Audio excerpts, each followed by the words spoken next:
All right, so sorry for the infinite window view. I'm gonna pull up Scrivener, and I'm just gonna make sure that that actually is visible. And I can also see chat in case anybody pops into chat. Um, and I'm gonna jump to a few different things. Oh, not that. So, uh, okay, good. It is showing Scrivener properly. So, if you're if you are a writer, really of any kind, Scrivener is a really cool program.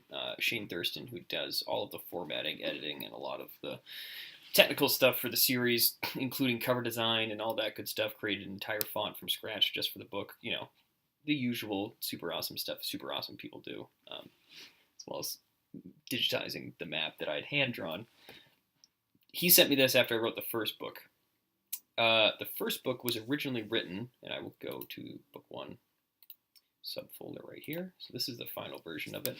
Although this is the version that gets updated, so it's not the final version. You can see here I found an error, uh, which I highlighted to come back to later and correct. I also highlighted that error in the live read when I was doing it. But the first book I wrote entirely in Microsoft Word is a singular document. So where there are page breaks that occur here, those were page breaks that existed in the original Word doc. So it was literally just me writing it in the order as it appeared in the story. What I did later with book two is you'll notice that I have sections in here. Now, these sections, there's only 5 of them. So there's the final version, which is essentially the same as the version you would see in book one. But I also have a section here. This is some of the songs that I wrote for book two. There's also a few that appear in other sections. There is a prologue here, which I think actually this version of the prologue is different from the one that appears in the book. There's a plot line for the city of Ulinar. Again, I think parts of that are different. Some of it didn't make it to the final cut. And then I have a list here of it goes up to 21, but there were at one point actually 21 important things to remember and change and et cetera, et cetera. So again, you don't want to necessarily look too closely at some of that if you don't want spoilers. Also keeping in mind stuff that exists in these files aside from this file right here, the actual Marconish or Marcon-2, which is named for my English teacher for whom I wrote a short story that eventually became the first book, Ross Marconish. I title all of my proper submitted text with the first 6 letters of his name, Marcon, and then a number. Anyway, those are the only ones that probably have canon stuff in them. And I'm going to talk a little more about canon and what is and isn't the way I do things, what I do and don't consider part of the canon. So, and I think I can just check. Oh, it seems like I'm not getting disconnected.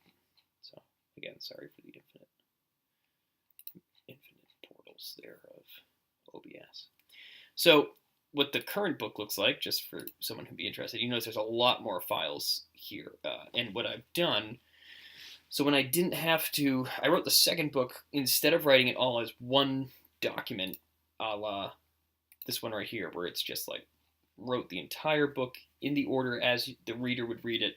The second one, I actually wrote it in plot lines, and then I stitched those together in a way that made sense. So, for example, in this one right here, if I took Arvadas's plot line, I would take a chunk of that plot line and I would put it after Trem's plot line, and then Diaga's plot line would come later, and then Arvadas would come back in. So it's not like I take the entire file that's here. Right now, there's nothing there, and put it in front of the file that's here. It's more like I take pieces and stitch them together to make it work. This is the way that I have this set up in Scrivener, is that I have all the books contained within one file, which is Legacy Chronicle right here. But you don't necessarily have to do it that way. You can actually have each book be its own separate file. I just like to keep it here, and I can show you exactly why. Because to get into the lore stuff, or at least to transition into talking about the lore a little bit, There's this thing. So this is the codex. Uh, and the codex is a file or a collection of files essentially that is basically the entire history of the world of the books, leading right up to section 12 here, which is the Twilight Age, which is the time period in which the book actually takes place. If you go back through each of these documents, you'll notice that we have, the mystery of the creator. That's the first one. Division of the godly planes. That's section 4. And then we get different ages: the age of emergence, the age of expansion, the age of faith. And then you get the arcane wars, which is something that is alluded to a lot in the actual books as this, cataclysmic, nearly totally destructive event that happened with the god sorcerer and Testanir. Each one of these contains multiple subheadings. So you'll see here, there's a whole bunch of different things. For example, the Empire of the Lion and the War for Western Unity. This literally talks entirely about the history of how the Lion Empire became a singular nation. I wrote all of this stuff down. I spent an entire several months. I've spent several months writing the entire history in the most simplified version that I thought I could. And I have since flagged sections that I think right here need some changes in order to make the story work more effectively. There aren't a ton of those. Most of this stuff was intended kind of as an outline, but there are like names referenced in here that I do try to use later. For example, Undra Azurius is an important person in House Azurius, which is one of the main houses of the Lion Empire, which you're going to get to learn more about as the series goes on. Undrin's a kind of important historical figure. He'll probably be referenced at some point. In more recent stuff, if we look at, do I want to go Twilight Age? No, that's too recent. That would contain too much for spoilers. Age of Faith is good. If you look at the Age of Faith, and we go to, let's see.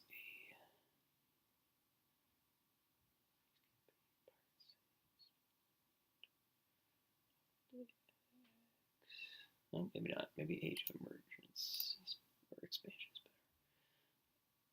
better. I'm looking specifically for.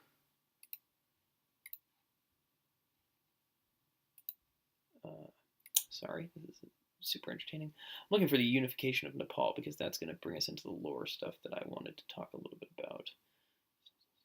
Further fractures. Formation of the Wizard School and City of Osmandius. Nope. Perhaps it's not after the Arcane Wars. It's got to be Age of Faith. It's Age of Faith. Nope, Age of Expansion. Age of Emergence. Nope. We were in Age of Faith. Why do I not see it in there?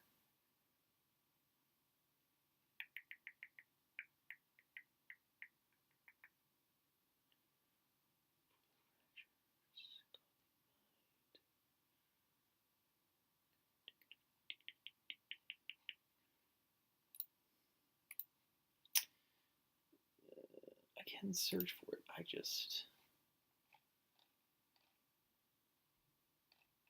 This is about the different kingdoms. Formation of the Dwarven kingdoms.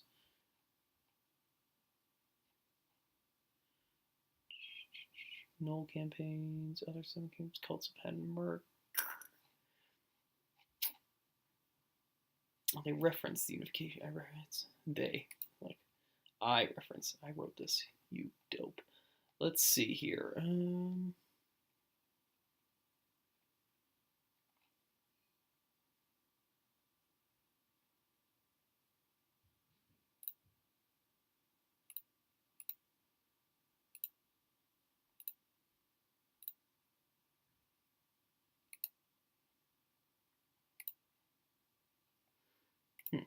Maybe it does occur later, but I really thought.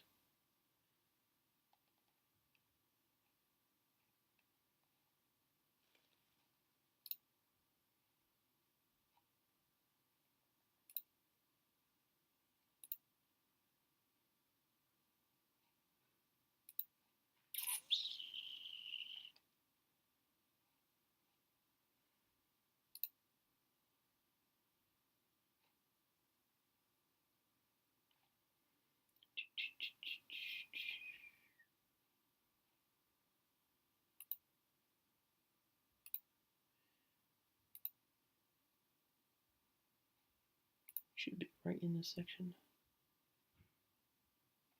but I'm not seeing it.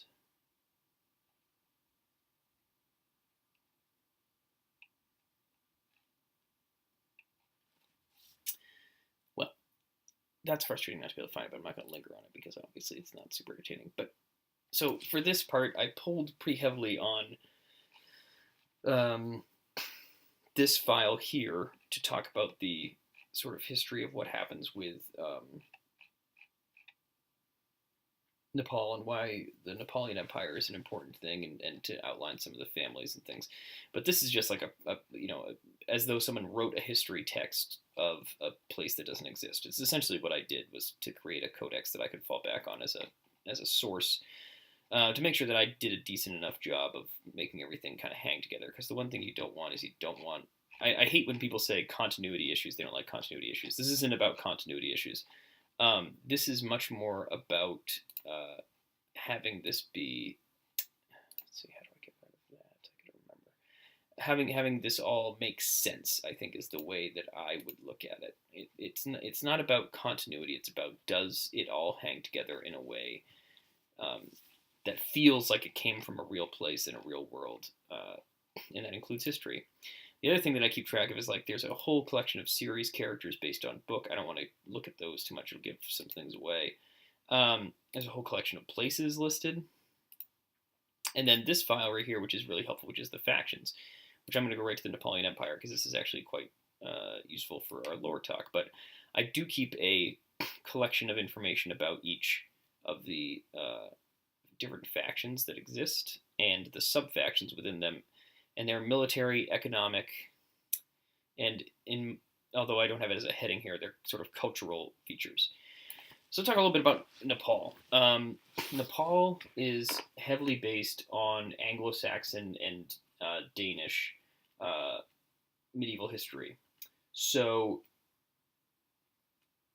I studied Anglo-Saxon as a language, and by extension, sort of the culture and history of the Anglo-Saxons when I was in college.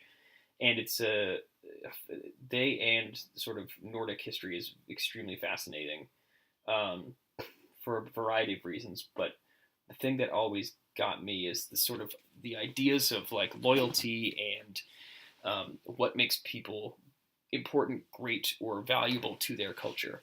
So because of the types of environments that people were living in, if they were living in the British Isles, or if they were living in Scandinavia and Denmark, it was because they were dealing with, extremely hazardous weather, often tough farmland to cultivate. You have a lot of herders, which historically speaking, shepherds tend to be much more territorial and fight with one another because you need land through which to feed your livestock. And unlike farming, where it's a cooperative effort, you need many people to produce a lot of food on a farm. Like, a single shepherd can produce quite a bit on their own, as long as they have access to enough land to feed their stock, which means you tend to get into fights over who gets what land. And you can also actually, steal and continue to produce wool or milk or whatever from an animal, as opposed to if you go and rip a plant out of the ground, you can replant it or take the seeds and plant your own, but the results are not immediately advantageous for you. So there's a lot of contention between herding cultures, and that always creates a very interesting kind of, like, tension around cooperation and what is necessary to cooperate for and what isn't. There's a lot in historical records, accounts, things like the Domesday Book, that talk about how the Anglo-Saxons and the Norse were really trying extremely hard to push back on their own, like, tendency toward violence as a way of solving their problems, and trying to encourage cooperation in a culture that maybe didn't start out as cooperative as some others. So the Napoleons are kind of based that way. They're supposed to be very tough people.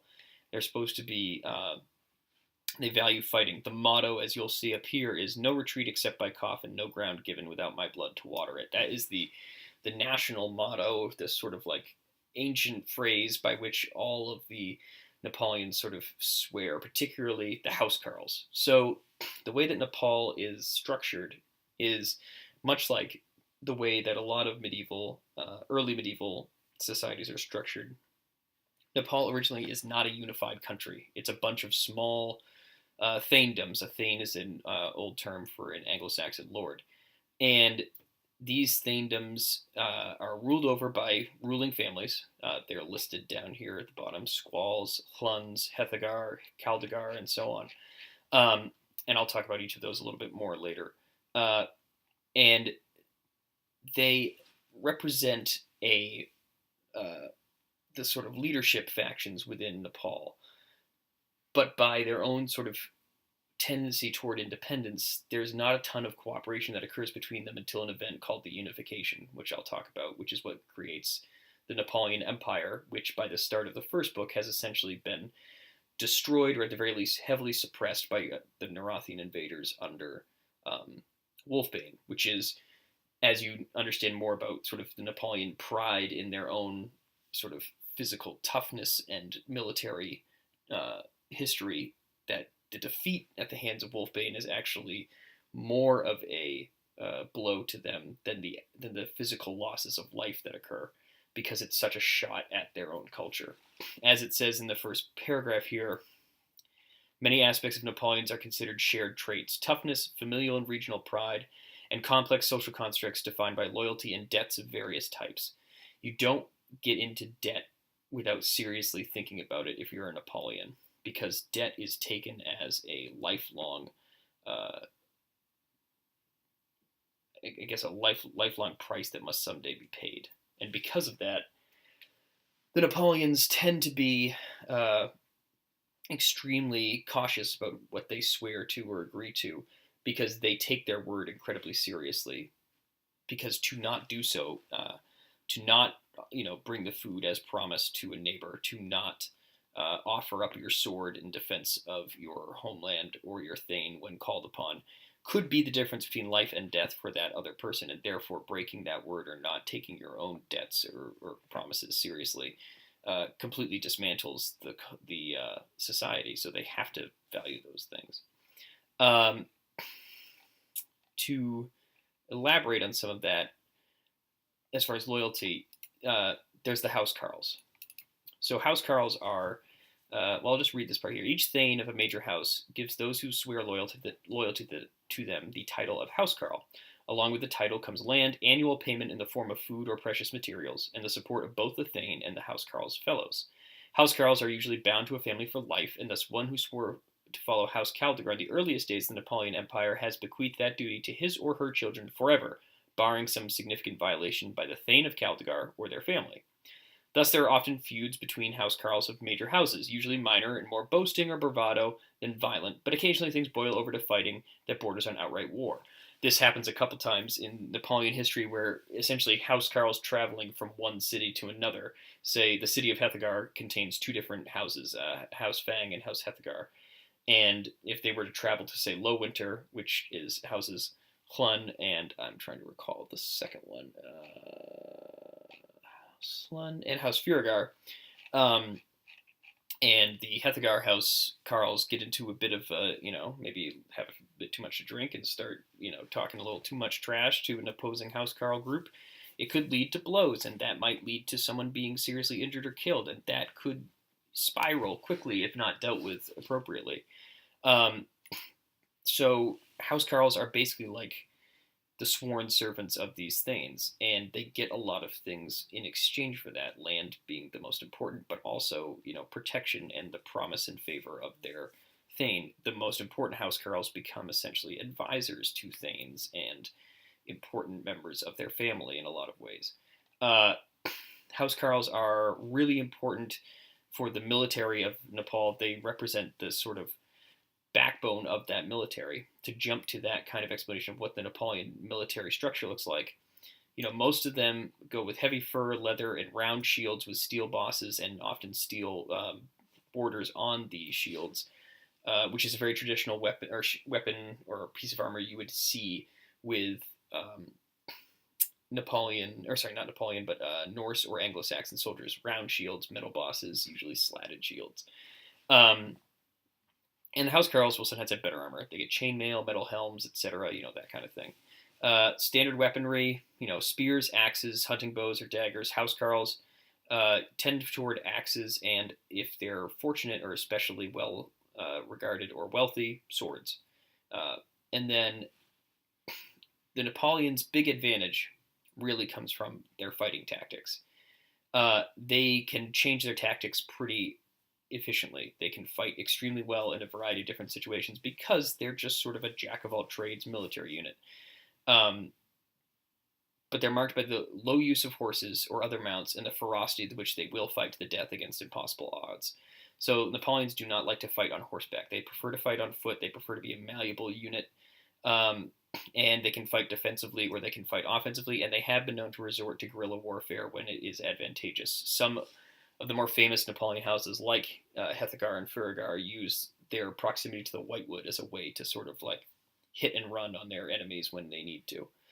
Um, so about those houses, and unfortunately I should have put these in better order, but there are 16 houses in that make up sort of what is considered the Napoleon Empire. Now, the two here at the bottom, Uratha and Yarth, which you'll notice have names that are different from sort of the patterns that appear in the others. Like there's common naming patterns. For example, you have Conan, Hlun, and Ulfrin, all of which end with a UNN ending, and those, there's patterns of naming that go into a lot of these names. Yarth and Uratha don't fit those patterns, and that's because Yarth and Uratha are located in what's called Everwinter, which is a series of islands way to the northeast, and they're pretty distant from the Napoleon Empire in a number of ways. The Napoleons do not like magic. That's why Diaga was sent away when they discovered he could use arcane magic, because the Napoleons have a deep distrust of it. This actually is explained by the role they played in the Arcane Wars when Nepal was one of the places most devastated by the forces of the god sorcerer.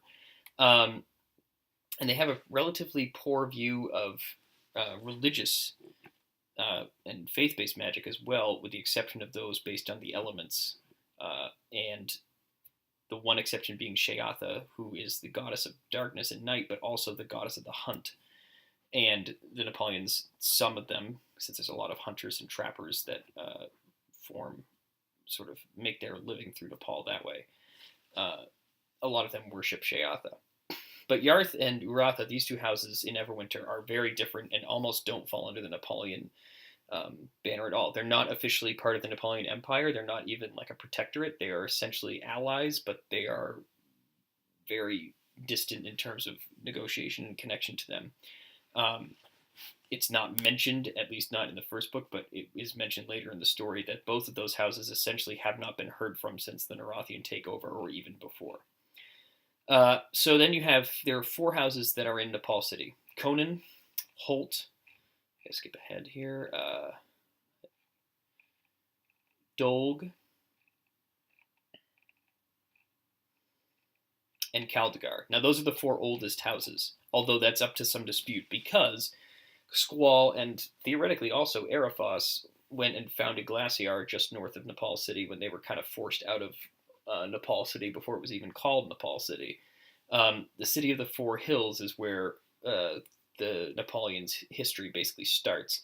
And those 4 hills, each hill is dominated by one of these houses, and they're sort of like longhouse or mead hall for their thanes. So those 4 are the old ones. They include Conan, which is where Hrothgar's line comes from, whose most famous leader or infamous leader, depending on how you look at it, is Vladar Conan, who led a violent and fanatical campaign to unite the North under Varanus, the god of truth. You'll notice that I did not mention truth or Varanus as one of the gods that is commonly worshipped by Napoleons. That's part of why the Napoleons resisted Vladar's attempts to forcibly unite Nepal, which in the end actually led to the unification of the country, because in order to defeat Vladar, who had a number of allies among some of the Napoleon houses, the other houses had to band together, and in doing so, they were able to unseat Vladar and actually put the first official High Thane on the throne and unify the country. So in a weird way, Vladar's attempts to unite Nepal into one nation worked. They just happened to also coincide with him not being the High Thane. Those 4 houses are pretty old and sort of trade on their age and reputation for being these ancient houses. They are in some cases seen as the least Napoleon because they live in the biggest city and not out on the outskirts. The other cities that are populated are Glacier, which is where House Squall is from. Squall has a very sort of uh, divisive reputation. Glacier is a mining town. The Squalls were the most powerful family in that town, and they forced out the other potential rival family, the Arafos, who rose in wealth and influence by basically sealing them in the mines and expecting them all to die. The Arafos instead were able to cross under the mountains and found Shearwater Cove on the far western coast.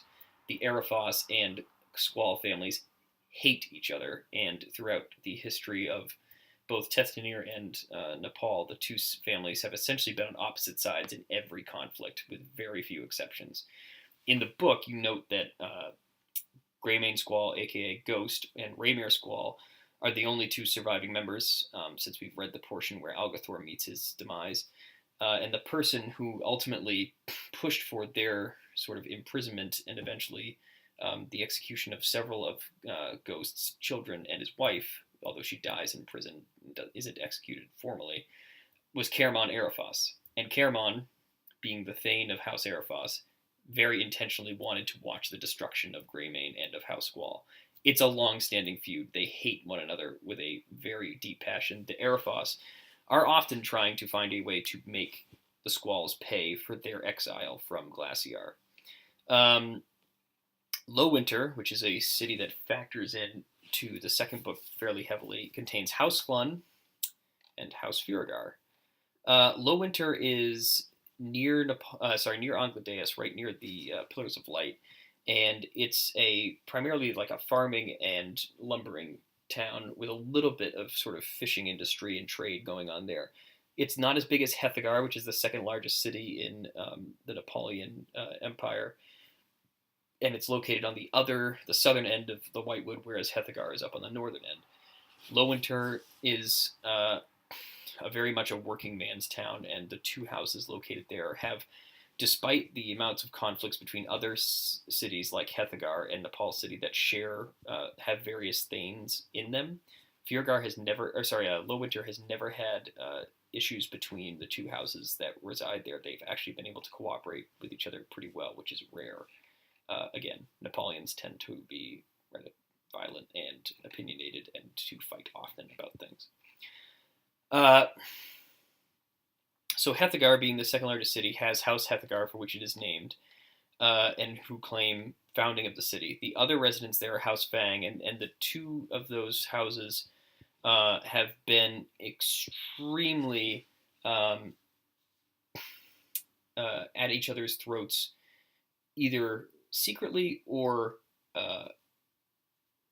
openly. And it's been back and forth, particularly around Vladar Conan, the betrayal of Edron Hethgar to Vladar Conan in an attempt to take control of the city. That is essentially what sparks their contentious relationship. House Fang swore loyalty to Vladar Conan when he attempted to unify Nepal, and Edron Hethagar and House Hethgar betrayed him. So there's a bond between these two houses that's been growing stronger, but there's a lot of residual doubt that exists because of their back and forth sort of relationship. The other cities around Nepal aren't really cities. They're very small settlements. So you have, we'll go through them here from the top in order as I come to them. So Crestwind contains houses Tempest and Gale. Probably the weirdest, or sort of the most alien to even to other Napoleons of the two houses. And the city of Crestwind exists very deep in the mountains along the Gulf of Thunder, and it's here that the extremely rare item or material called dark ice is harvested and sent out or forged into weapons and armor made of this eternally cold ice that is extremely valuable, especially to those who use various arcane or faith-based artifacts. The people who live in the town of Crestwind and the two houses don't have a lot of contact with the outside world other than trading their precious materials. So they're not like a super well understood group. And then you've got Winter's Folly, House Varn. The least famed house in all the north because of its isolated location. Is the furthest north settlement in all of Tethnir, and It is a extremely loyal house, however, to the actual unified um, Napoleon Empire, and especially with House Squall, because Great Varn, one of the most famous leaders in the history of Nepal, came and rescued them from Garthren Arafas during one of the many feuds between the two, and thus the Varns are considered an incredibly important ally of the Squalls that may become relevant later. Uh, and then you have House Ulfrin, where Valissa comes from. You're going to learn a lot more about Valissa as the story goes on, but knowing a lot about her house is actually really important. Ulfrin and Tianis is another very small uh, town, and Ulfrin is a minor family. They are known for being very excellent fighters. They are loyal allies to those who earn their trust. Their legend of their prowess as swords is such that in addition to the traditional northern title of Thane, the head of Ulfrin is often referred to as Swordmaster or Sword Mistress. You'll see Valissa is referred to throughout the story by various people who know her as Sword Mistress. That is a title which she has earned because of being the head, theoretically, though House Ulfrin she's never referenced as a Thane. She is theoretically the remaining Ulfrin elder, and therefore the head of her house, and therefore Sword Mistress.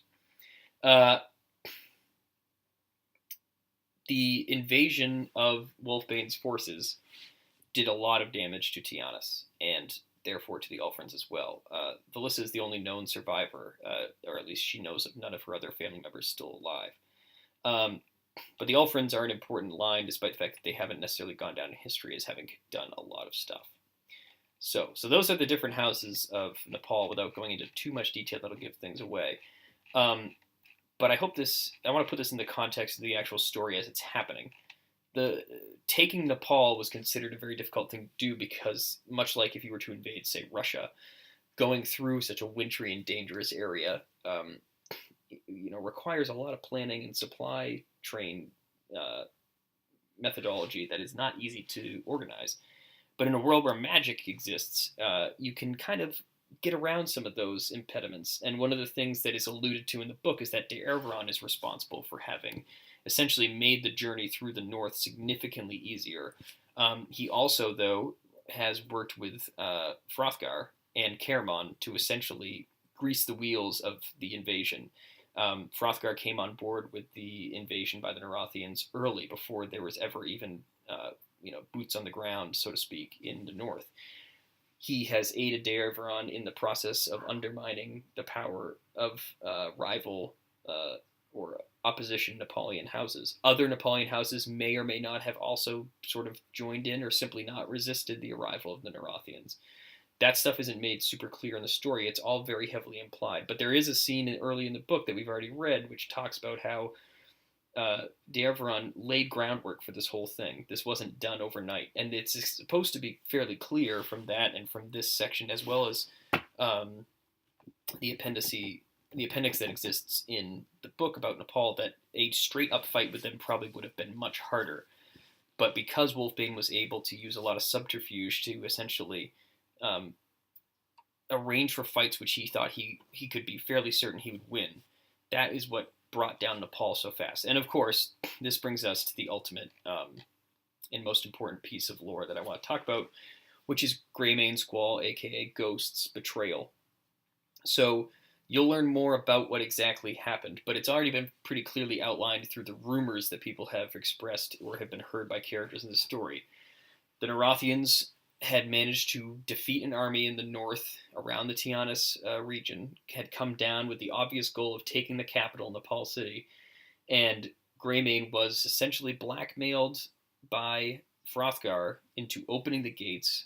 Otherwise, Hrothgar would expose the fact that Greymane had uncovered a number of illicit activities that Hrothgar's followers, servants, however you want to think of them, were engaged in, and therefore utterly destroy Greymane's reputation, which I hope I made clear at the beginning of this, how important reputation is and honor among the Napoleons. That would have been, in many ways, at least to Greymane at that point, more devastating than, say, betraying his country.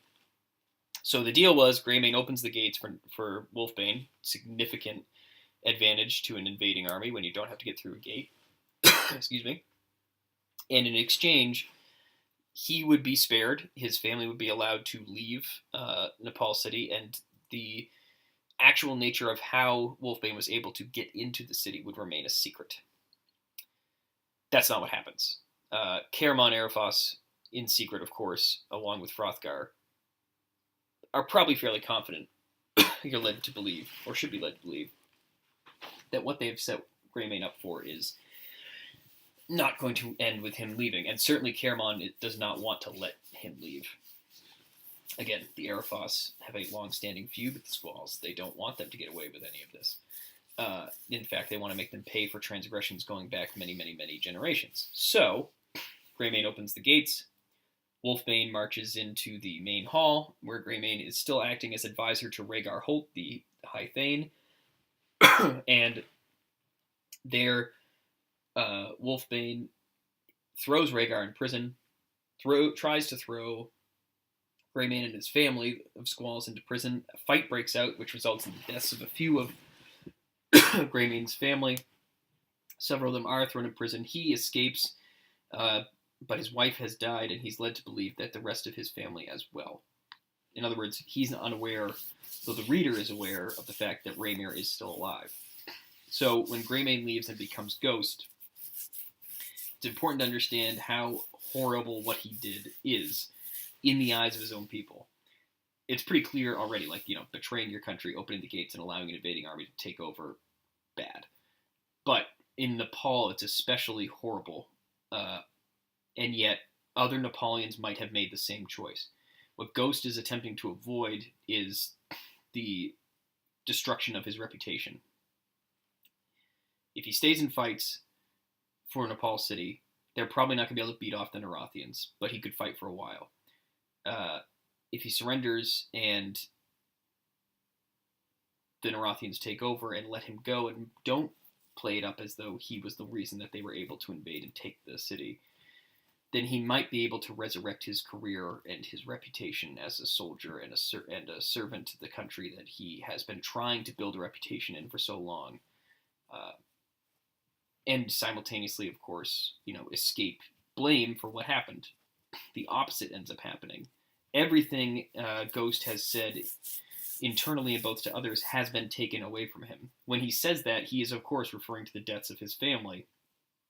But what he's also referring to, and what you are supposed to infer from the writing, hopefully I did a good enough job with the writing, is that everything that was taken away from Ghost includes who he is as an Nepalia. It's why he has changed his name, obviously also because it's easier to hide, yourself if you don't go around being named after the most notorious traitor of recent history. But it's also because everything about Ghost has been essentially dismantled. He has nothing to go back to. The only thing he has, which he says often, is revenge. So, hopefully that provides some more context for that part of the story and a little more lore. And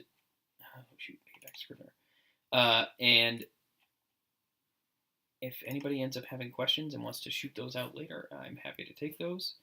I'm going to end this part of the stream now, and I'll be available for anything via email or Twitter.